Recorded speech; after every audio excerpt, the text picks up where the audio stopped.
It is Sunday, March 27th in the NBA, and I'm back with my 3 best picks of the day. Yo, what's going on, everyone? This is Austin from Calling Our Shot. You can see us in a change of scenery, but we're going to keep getting after it. A recap from yesterday, a 1-2 day. Davion Mitchell, our lone winner of the day, almost cashes in the first half. He had 18 points alone. Ends up cashing a little bit early in the third quarter. Bam on a buyout. Didn't really have much of a choice. His team got blown out, and I'm convinced the Heat are tanking. I don't know what the heck they're doing. And then Vucevic ends with 9 rebounds. Not much we can do about that. I know it's been a disappointing March, but continue to do your guys' research. We're going to keep diving in. We got 5 days left in March, a couple weeks left in the NBA season. We're going to turn this ship right around, bankroll manage as always. Thank you guys again for all the birthday wishes yesterday. Really appreciate it. There was a ton of comments. I tried to respond to the majority of them. I appreciate you guys. It really means a lot. So if you are new to the Calling Our Shot channel, consider hitting that subscribe button. Consider clicking that like button. We really would appreciate it, as I think we're 280-ish subscribers away from 29,000. So we appreciate it. Shout out to our COS All-Stars. We can't do without you guys. I know it's been a rough March so far. Continue to manage that bankroll, play your most confident bets, and we're going to get into it. I know betting in the NBA is very difficult right now, but we're going to keep getting into today's plays. Shout out to our newest All-Star, Jill. We appreciate you. Welcome back to the All-Star community. If you want to become an All-Star, click the join button on the channel or click the link in the description or the pinned comment potentially. And last, just a reminder, the daily videos, these ones that you're watching right now, the audio is being posted on podcast platforms. So if you just go to wherever you get your podcast, type in at Calling Our Shot, you're going to find it. So maybe you're listening to it right now. So if you are a podcast listener, I appreciate you. Go download the audio. It definitely helps us out as well. Let's waste no more time. Hop into the best bet of the day. I'm going with the guy that's very tenacious on the defensive side, Patrick Beverley. We're taking his under 10.5 points, minus 105 on DraftKings. Now, you either love or you hate Patrick Beverley, and you probably love him if you're on your team. You probably hate to go against him, but that's not what we're talking about today. Today, Patrick Beverley and the Minnesota Timberwolves, a surprise team this season, in Boston, taking on the Celtics. Now, Beverley on the season, 9.3 points per game. So this is asking for 11 points, which is 1.7 above what he does score on the season. And we know the Celtics have been one of the best defenses in the NBA this season. In fact, they have the #1 defensive rating so far. I know they had a tough start to their season, but they've turned it all the way around, full 180, and this team has the best defensive rating in the NBA. Now we look at how impressive that is.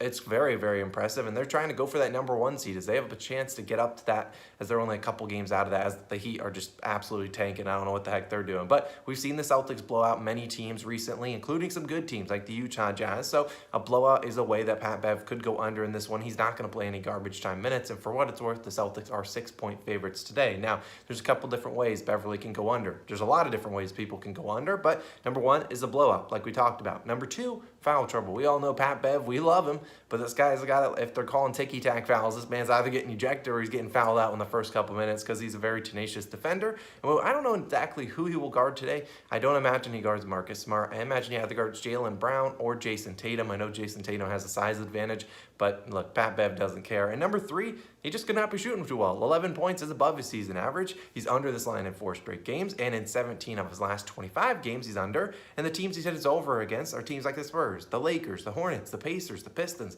5 teams, 5 of those 17, or 5 of the 8 teams he's gone over in his last 25.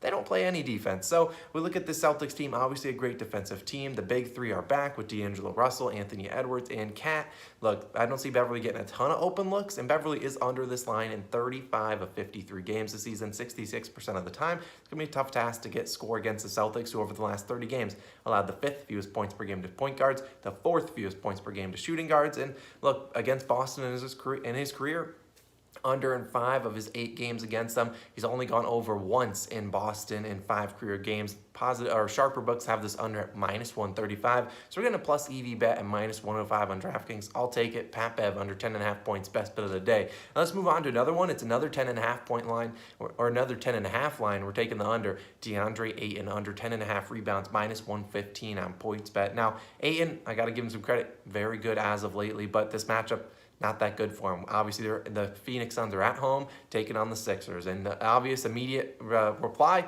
well, he's going to have to guard Joel Embiid today. And #1, you got to think about that's foul trouble written all over it. Now, Ayton can stay out of foul trouble. He can avoid it. That's something we know he likes to go out and foul in some games. But even if he avoids it, he's still going to have to guard Embiid, a guy that's going to, #1, have the ball in his hands a lot of possessions. #2, he's going to shoot and end the possession a lot of times. And it's hard to get a rebound when your guy's shooting the ball. Now, Sixers this season allowed the 4th fewest rebounds per game to opposing centers for that exact reason. Over the last 30 games, They're no longer fourth. They've allowed the fewest rebounds per game to centers. Then the only thing I don't love about this is JaVale McGee is out with an illness today, but look, the Suns still have Bismack Biyombo on the team, and this is Ayton. This is the Suns team that already has locked up the #1 seed, already locked up the best record in the NBA, or if they haven't, they only need like one win to get that. And I don't really see them needing to play their stars into the crunch time. Like, if they, would it surprise anyone if they just bench their stars at the end of the game? No, not really. I don't expect that, but it always has potential. At Fred VanVleet yesterday just got benched at halftime after the speaker fire, whatever the heck that was. Now,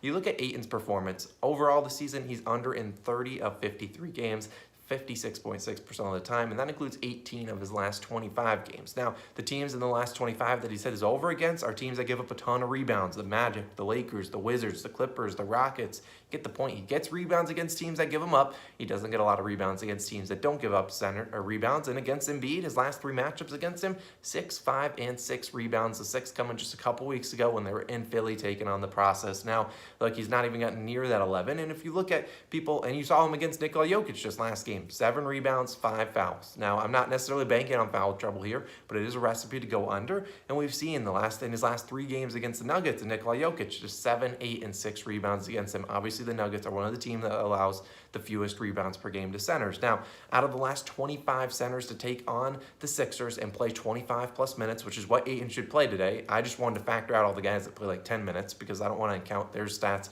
towards this. Out of the last 25 centers to play 25 minutes against this Sixers team, only 3 of them have hit this over 11 plus rebounds against this team. Number 1, Nikola Jokic, he had 13 rebounds, which is below his season average, and obviously he's this guy that's second in the league in rebounding. It's not what Ayton is. Wendell Carter Jr. had 12 rebounds, so he hit the over. He didn't even guard Embiid. That's Mo Bamba. So if you look at the Sixers game logs, you see a lot of guys, the power forwards, which would be Wendell Carter Jr. in this position, got a ton of rebounds because they're not guarding Embiid. The other guy would be Robert Williams. He had 14 rebounds, same exact scenario. Al Horford's the guy that guards Joel Embiid. You just see Robert Williams chilling in the paint and grabbing all the rebounds. And that's what Ayton will not be doing today. He'll be guarding Embiid. Now look, I think the 10.5 line, a little too high for DeAndre Ayton. So I'll take his under 10.5 rebounds. I still think he can score the basketball today. I still think he could maybe go over his 18.5 point line, but I don't think he's getting the rebounds. I don't think he'll have them on the offensive side, which is normally what he needs to hit that this over and rebound. So we'll take Ayton under 10.5 rebounds. Now moving on, let's talk about a couple leans that I have. Now we don't have a lot of lines for some games, and so didn't really want to force a play into the Knicks Pistons game, so I'm going to talk about Miles Bridges. I like his over 20.5 points today, which is minus 104 on FanDuel. Now, this is a lean. I'm going to add another play in the pinned comment section down below, so definitely go check that out. Don't really want to force a bet onto this one because this line could change because only $2 have a line, FanDuel and PointsBet. So this line could be 20.5 right now, could be 19.5 by the end of the day. So I don't want to force a bet into this one, but Miles Bridges and the Hornets in Brooklyn taking on the Nets. And Miles Bridges has scored 30-plus points in 3 straight games against the Nets. He wakes up and wants to go at Kevin Durant, so I respect it. And so I'm not necessarily sure I'm going to add it, but I think Miles Bridges has another good game today, or maybe they change it and make him more of a passer today. We'll see. That's why I don't really want to bank on 2 teams. Now, you could say blowout in this game, but we just saw the Nets blow out the Hornets just a couple weeks back, and the Hornets came all the way back, kept playing their studs. They were down like 34 at halftime, as I think that was Kyrie Irving's 50 or 60-point game, or 50-point game. And so I still think Miles Bridges has a good game today, but not sure if I'll add it in that game. But we'll see exactly as more books release their lines. Now, I'm looking at that Pelicans-Lakers game.